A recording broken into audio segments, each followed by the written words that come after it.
Hello and welcome to this week's review of My Hero Academia. This week I'm reviewing the final episode of Season 8 and the final episode of My Hero Academia in its current form, with the episode titled My Hero Academia. And we kick off this review, as always, doing these reviews with the positives and the headline positives, the big things I'm discussing over the course of this review. I loved the opening and the subversion that we got there. I loved the snapshots and the look at our heroes' future, and I loved how cheery the whole thing was. Here we are, the final episode of My Hero Academia in its current form. This is the end of the series as we know it. Of course, in a couple of weeks' time, we will be having the next season of Vigilantes coming along a lot earlier than I thought it would do, but hey-ho, can't really complain. We also have maybe an OVA coming up at some point in the next few weeks or so. There's maybe another movie coming, but for now at least, this is the end of the story as far as Midoriya and his friends are concerned. Of course, this channel we will have the season review next week, so let me know what you thought about this year's season in the comment section down below. And there'll also be the Christmas special, which will be dropping just before Christmas. But with that said, let's actually get to the review itself, and we're going to be taking things linearly for the most part, though I'll be bouncing about here and there. But this week's episode begins more or less where the last one ended, with a mysterious new character emerging from the dark, looking like they're going to be a new villain, because we know that All For One had other potential successors. We know that there's a chance that some of them might be still knocking about, or that maybe there was someone escaped from a lab. We do get a little bit of a tease as to who they may end up being, so hey, this could be the dawning of a new dark age, a new big villain, even if it's just for the final episode, or possibly even to tease for things to come in the future. Ooh, will this be the character that's going to burn out the last of Midoriya's quirk? Ooh, we never know. We'll have to get into the episode and find out, because you know that given a character like this, given the way they're presented, one way or another, they'd be the one to burn out the last of Midoriya's quirk, because Midoriya, in order for all this to work thematically, he'd need to be the one to reach out to this guy so that he does what Tomura didn't have happen for him. That's basically the thrust of how this would go. However, that's not how it ends up going. In the end, they want to reach out to this new mysterious character with this creepy backstory that feels just typical and very what you'd expect for this series. Someone else reaches out to him, and it's the old woman who didn't reach out to Tomura. She's the one that saved this guy, and I like that. I really do enjoy it. There is a part of me that does feel like it has a bit of the Star Wars about it, that it's a bit too coincidental. This is an issue that I've had with this entire series now and again, where you'd have these links between different characters that feel way too coincidental, and it feels like Star Wars, where every single character is related to someone else in some way, shape or form. The whole gag from Spaceballs about, I was your father's cousin's brother's former roommate, certainly feels the case with a lot of Star Wars, especially the extended universe stuff, and time and again has felt like it's the case with this series. But I am fine with that in this case, because even excluding that kind of thing, that kind of almost weird connective tissue stuff, this related coincidental stuff, I think that this is how that should have ended. This whole story is about how Midoriya became the world's greatest hero, or at the very least, Japan's greatest hero.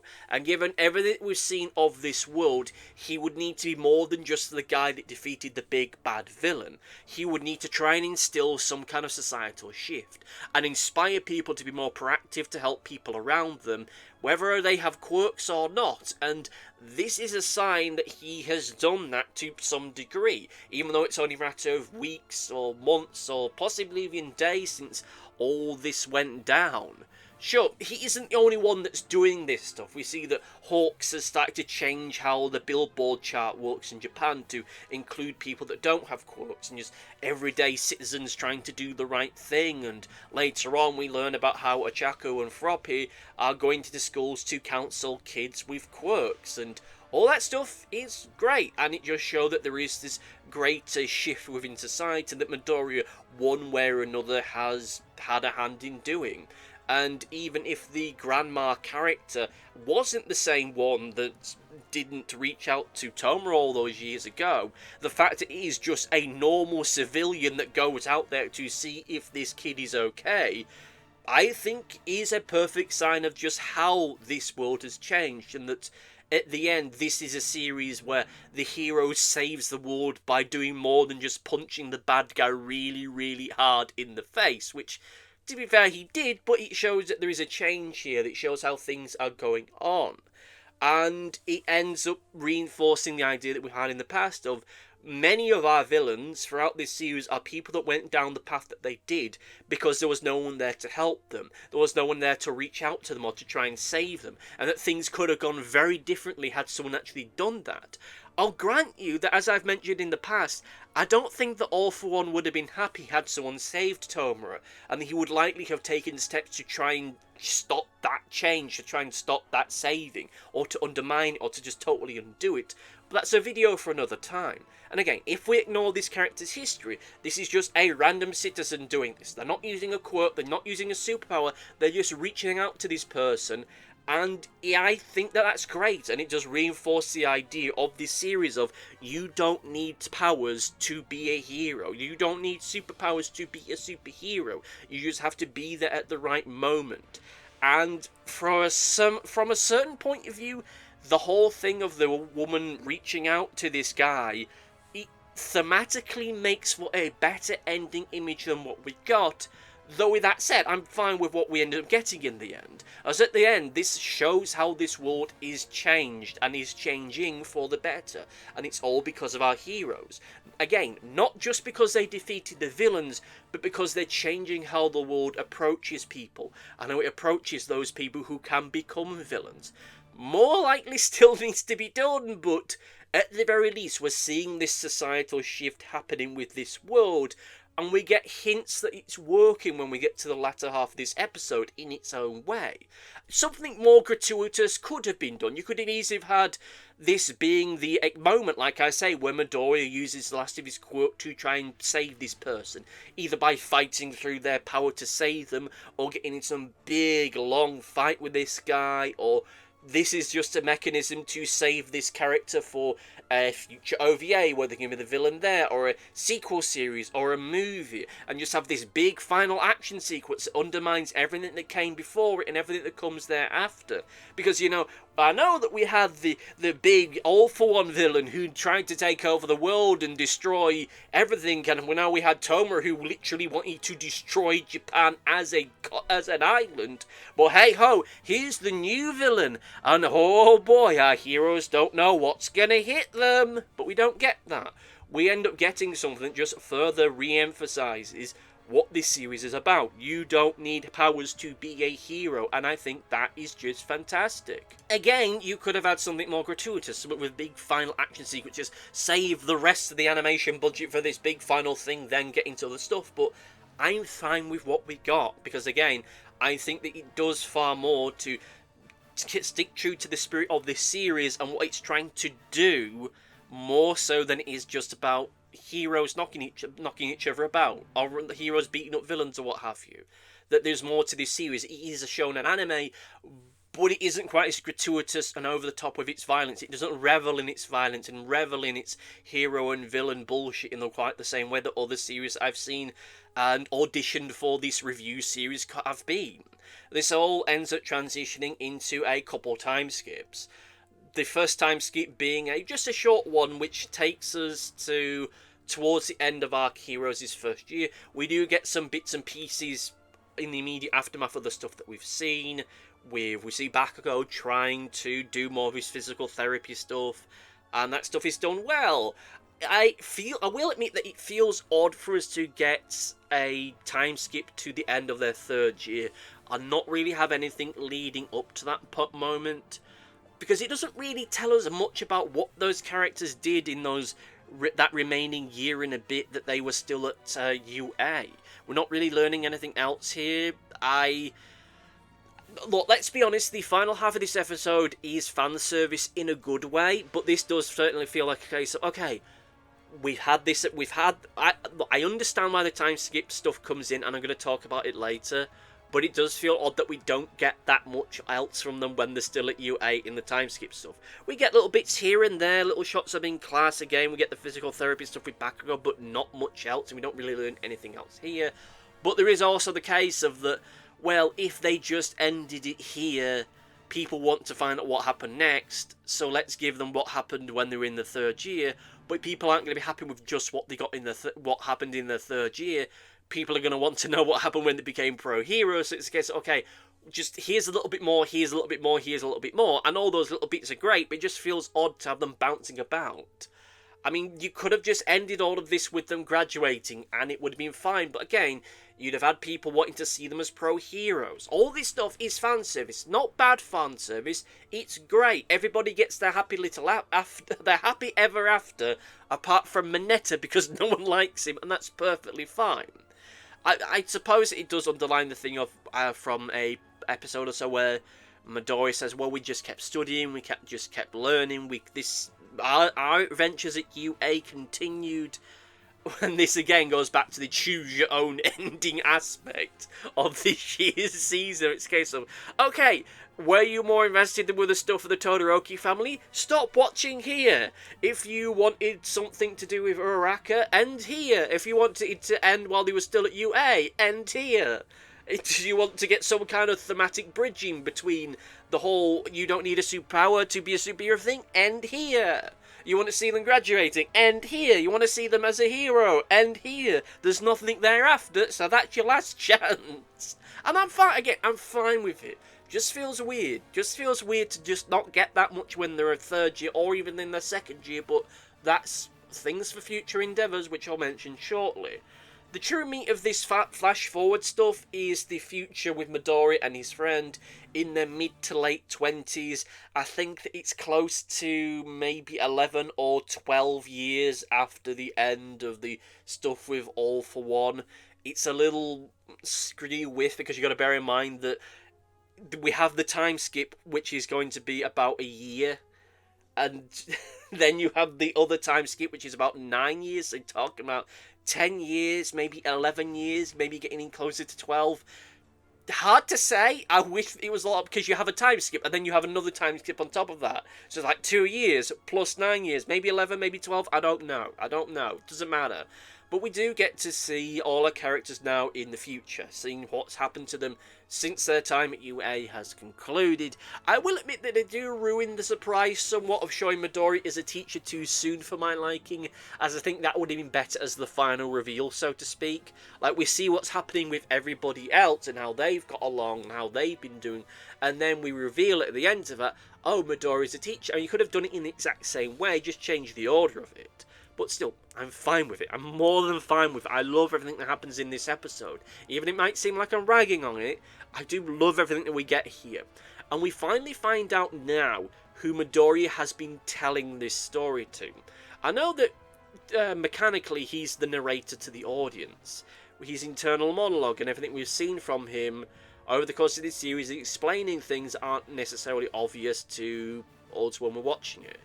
And that's fine, but there was always this part of me that wondered if it was meant for someone else. Like, if he was telling this to a child, or to a friend, or maybe even a future user of One For All.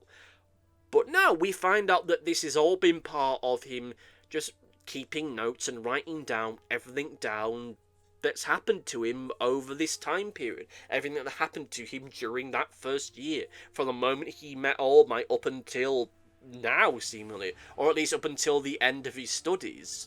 And that I love that. I love the fact that we understand that now. Now, maybe Spinner inspired him to write this book. Maybe not, because what at the very least, everything we've seen with Spinner's book, it doesn't seem to have had the impact that he wanted it. Like, everyone just reading it seemingly as a novelty. Well, it's supposed to be a comic, but we don't actually see any artwork or anything in it, so maybe he decided in the end, let's just do it as a novel and leave it as that, or autobiography, I should say. Well, biography, because it's been going to be about Toma and the rest of them. But nonetheless, given the fact that we're told very explicitly that villain appearances are going down, I don't think it's inspired the next generation of big bad villain.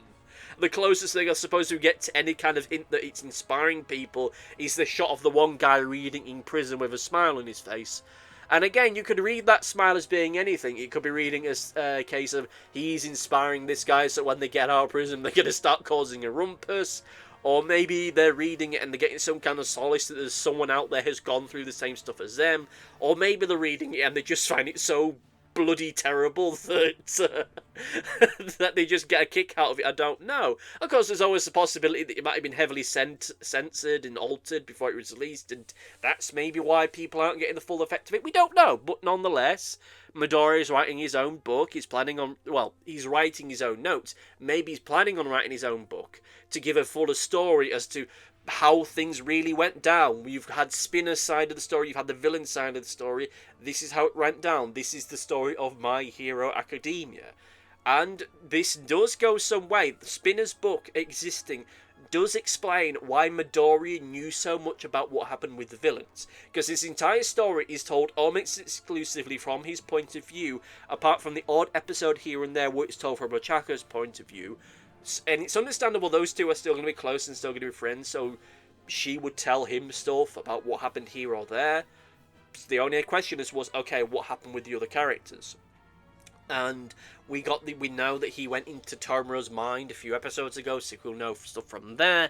And everything else he'll have just learnt from Spinner. So we have all that sorted out now. We know how he knew everything, and that's fine. The big question is, will Midoriya's book be a comic or a novel?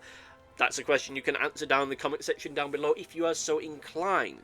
Now, I'm not going to do a rundown of all the fates and all the futures for all the characters mentioned, well, from our main cast when we get to the second time skip, because you've watched the episode.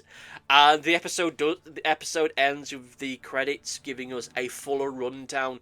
Even if it does feel a little bit Animal House, I think it's the National Lampoon Animal House movie where at the end of it, during the credit stuff, you get the bit with what happened with each of the characters at the end of it. Like, this person became a senator, this person became a rock star, this person took a load of drugs and died, or what have you. And that's more or less what we're getting here. But of course, far more cheery. And it's all this, everything that we see during this second half of this episode, I do love. And it is great to see moments of our cast just being happy and doing what they love.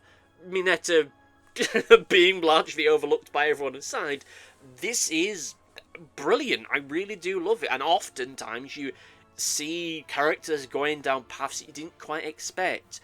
Ojiro seems to be becoming more of a martial artist and a martial arts trainer than a hero. Yajirozu seems to be becoming more of a scientist and a technician. Oh shit, they'll still be doing hero stuff, but that seems to be more of a focus for them than being a hero. And I would have been interested to see if, in the hour, it would have been more interesting to me if at the end not everybody became a hero, that there were some people that maybe went into the fields and other areas. Still maybe trained heroes in their own way, still maybe connected to stuff, but nonetheless, it's interesting to see what we saw. We also get a look at other cast members. We find Gentle Criminal and La Brava have set up their own cybersecurity company. Though this is maybe where the AI-generated subtitles problem comes in again, which is something that caught me out last week, because bloody hell, when you rewatch that scene with Midoriya with the actual subtitles on, it's a very bloody different scene for the most part. But nonetheless, during that whole sequence, they mentioned something about Cyberwar, which I'm not sure if that's supposed to be the name of the company, because that's not what you see on the side of the building. But during those subtitles, and again, it might be different in the version you're watching, because you know I'm not going to be watching it with AI-generated subtitles, but it mentions, oh, these guys were involved in the Cyberwar 5 years ago. And you think, oh, so did something else just happen in this world that we didn't know about? Okay, fine, cool, this world still had problems. But on the other hand, is this just a misprint? And they're actually talking about, oh, well, La Brava was key to helping defeat the League of Villains back during when the war was happening, because she ended up hacking into the Feel Good Inc. servers and all that stuff, but that didn't happen 5 years ago. That happened closer to 11 or 12 years ago, so I don't know, maybe there's some other thing that's happened in the more recent history of this world, I don't know, Or maybe it's just a misprint. I really don't know. I'd like to think that something else had happened and they saved the day and it didn't require our heroes, but hey, oh, doesn't matter. We see that Tenya's brother is now able to do some light hero work now because Mei Hatsume has made a support item that allows him to try and do something closer to his own superpowered stuff. It's only light stuff, it's mostly personal appearance stuff by the looks of things and helping lost kids, but it's cute, it's fun to see him back in the saddle. Despite the fact that now, ever since Vigilantes have come out, people have been trying to suggest that this guy wasn't the nice guy that he was, because why would Stain ever attack Tenya, Ida's brother? He's such a nice guy. He must secretly be an arsehole all along, because you could never have a scenario where Stain's full of shit. Well, that's a rant for another time. And we see that Eri is having a normal life. She's just minding her own business. She does a little bit of music now. That's become a passion for her, and that's beautiful. That's great. I'm happy that they didn't go down the path of her being at UA and training to be a hero. I know there's some people who would have liked to have seen it at the end because of just how powerful her quirk is, but I think that given everything that she's endured during her life, just her being able to have a normal life, I think is great. Just let her do her stuff. Let her just be a normal young woman. Just let her do that. That is fine. That's perfectly fine by me. And then, of course, that later on, as we get through the episode, we get the call back when Midoriya was in middle school with the kid with the bowl cup being a representation of him. And I'll be honest, I was expecting Midoriya to end up being more of a mentor to this guy than anything else. I mean, given how little time there was left of the episode, I don't think he would have become like the mentor guy that helps him get in. Maybe that is what happens in the OVA if it's coming, but you get the hint that he is. But at the very least, he's inspiring him to become to become a hero, and to go to UA and to believe in himself. Whether or not he does, we'll never know. Maybe not. But at the very least, it's good to see Midoriya now sliding into the role of being like Orba, and that is great. That's good.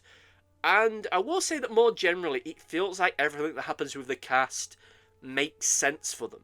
Like, it doesn't get too wish listy. Whilst I do say that the latter half of this episode is fan service, it's not fan service in a negative way. It's not gratuitous. This is just, okay, you've been watching these characters now for, what, a decade, maybe more, and now it's a case of, okay, everybody gets a happy ending. Everybody gets a happy, peaceful end to their story. And they do so in a way which doesn't feel too gratuitous, and it doesn't feel too over the top and too silly.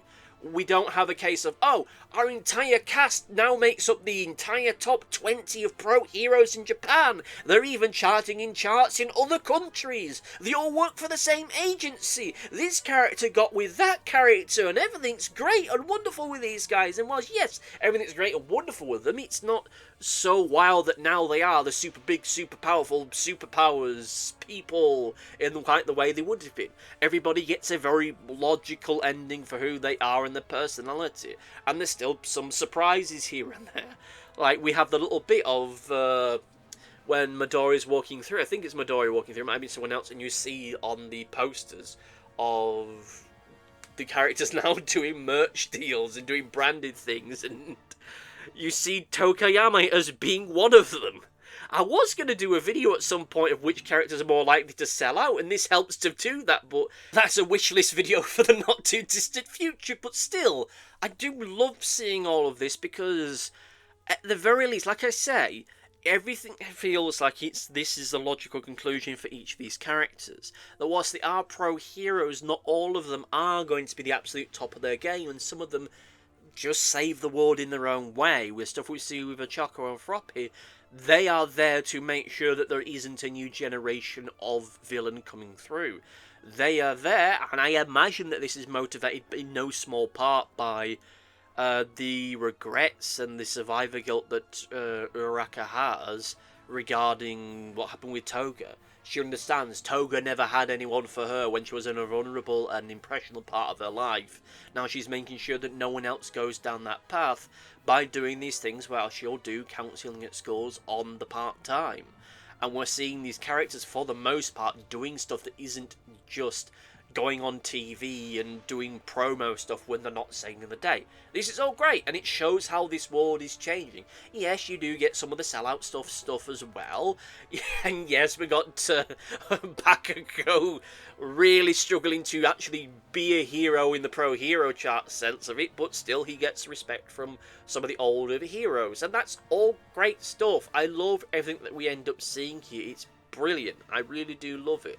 I love the designs of the characters. It's something similar to what I said when I was talking about the most recent volume of Vigilantes that I read, where we see Iwasawa and Present Mike when they're younger, and how they do genuinely look like younger versions of their characters, not just a adult version that's squashed down a little bit and given bigger eyes. These characters do feel like they are older versions on themselves, yet they're still similar enough to the characters that we know that it makes things different. Everything is just normal and clean and happy. I'm fine with that. I really am fine with that. They could easily have done something more dramatic or maybe even cynical. They could have set up for a future series. You could have just done something that was just less cheerful than what it is, but I think that at the end of the day, if nothing else, this is the best way to end this series tonally. That after 2.5 series of everything, or rather 2.5 seasons, everything being dark and depressing and dour, having an ending where everything just turns out good for everyone is concerned, and if it isn't good for them, then it's done as a gag, is great. Our heroes have saved this world in ways that they may truly never be able to fully comprehend, and everybody got something out of it. The only drama that we really have in the episode is Midoriya talking about the fact that he's coming to terms with losing his quirk when that conversation with Iwasawa, but it's something that he accepts, and you do get the feeling that if he had the choice, he would do almost anything in his grasp to get that power back, but he's accepting where the world is right now. And given the way that the world is in this time, I'm the series perfectly fine with the way things have gone. There are less villains now than there have been in a very long time. Everything is peaceful, and the episode ends with one last final twist. When he gets that final gift from All Might, he gets a super suit based on his powers. Support items for quirkless heroes have become more common. We see that with Tenya's brother, as we mentioned previously. And All Might mentions that the suit that Midoriya gets used data that All Might gathered years ago. You could see this as once again All Might passing power on to someone else, passing his power on to someone else. He collected all that power with One for all those years, then passed it on. He collected all that data with the suit that he used in his big final battle, then passed it on, but not just to Midoriya, to others, as we see, like I say, with these support items becoming more common. And in the end, Midoriya gets a chance to be a hero again, with all his friends by his side. I would have liked a different ending song, made the intro to the first season, but hey, it all created a very beautiful ending image, and that was great. Now we'll get into the negatives, and I know that we're short on time, so I'm not going to lean on any of this for too long. I will just say that I think the time skips feel odd. I understand why they're there, but this still feels odd to me. Like, the truth of the matter is that any sequel series to My Hero Academia is unlikely to feature our main cast, and even if it did, things are going to be very different. And if you weren't going to have the time skips and you just ended it more or less where you ended it with them going into second year, you'd always have the problem that you were never going to be able to top All For One as a villain. I mean, you could if you got more gratuitous and more over the top and just crazy with the villain power, but you'd then have the case of that every year you'd have another All For One like villain coming along, and the characters doing the same thing over and over again. And with that being the case, that would have just felt like it diminishes the impact of who All For One was as a villain, and it would have ultimately felt like nothing our heroes had achieved really meant anything, that they didn't save the world in any great way, that they really didn't tip the scales or cause society to shift gradually in a way where villains become less likely because people are there to help them before they go down those dark paths. And going down this path of having these time skips mean that the people who make this series, the people in charge of this series, they can do almost anything they want now. You can, if they want to do more stories, more stuff set during the second year, they can do, or during the third year, or during any time between the end of their time at UA and this ending point. You can have a series of small-scale adventures, OVAs, movies, spin-offs, slice of life stuff. You can have stuff set at different schools, different part of this country, hell, different parts of the world if you really wanted to. And given that villain rates are going down, you don't need to fear about trying to have big over-the-top villains that are knocking cities over.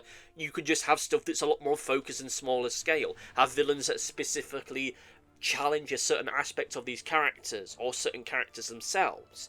But of course, it does at the same time limit what you can do, because the end point has to be that all these characters survive in some form or another. Like, you could have a thing where maybe at the end of the day, yes, these characters survive, but they deal with trauma or what have you. But at the end of the day, you are limited by the fact that there's not going to be a sense of peril. Like, there's never going to be a case of, oh, maybe our characters are going to die because we know that they're going to survive up until their late 20s.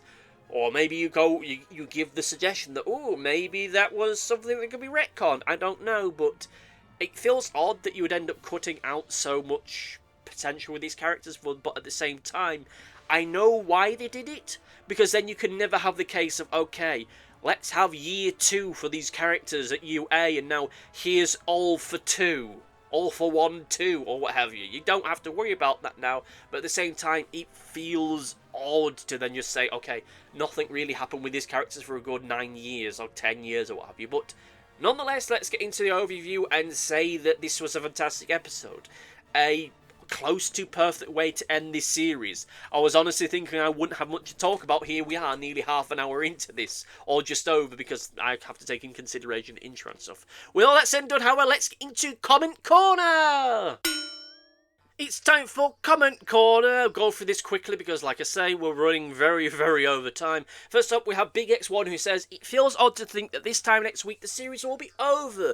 There might be movies and there still might be vigilantes, but it's weird that it really will be over by then. Thank you for your comment, and yeah, it just feels odd to say that, yeah, My Hero Academia is done now, that after this, there's not going to be a new season. We're not going to be coming back to this in about a year's time to see while these characters are doing on. There is Vigilantes, like you say, in a couple of weeks' time. It feels odd to be getting that so soon. I would have thought we'd have that later on in the year, but we'll see where all that ends up going. And next up we have Scott TV Gamer who says, not sure if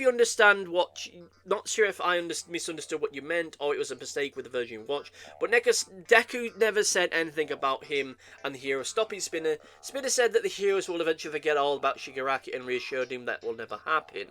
The manga says that he will never forget the anime subtitles include the other heroes as well. Thank you for your comment. And this might be just a consequence of Crunchyroll's AI-generated subtitles, because the version that I watched, he said something very different. Because I know I did rewatch the episode, and the subtitles in the version that I saw a couple of days after the fact were different for that scene. I know what I saw. I'm not going crazy. I know it. It's one after Magna Carta. I'm not going to put up with this chicanery. Okay, so I've mangled up that quote, but you get the idea. The AI-generated subtitles were suggesting something very different to what was happening. I still think that Midoriya was still being forceful in that scene, because even if you cut out the dialogue, it's clear that given how he stands up and how he just gives that look to Spinner, he is saying to him, look, don't try anything. Really don't try anything, because we're not going to save you next time. But with that said, let me know what you thought about this episode down in the comment section down below. Let me know what you thought about this season of My Hero Academia. Maybe one day I'll do an entire My Hero Academia review, but between then and now I'll say thank you all for watching, thank you all for listening, and see you next time. Goodbye! Thanks for watching. Be sure to like, favourite, subscribe, click the bell, and do all the YouTubey stuff that YouTube wants you to do. Go on, it'll do me a power of good. Until next time, my friends, goodbye!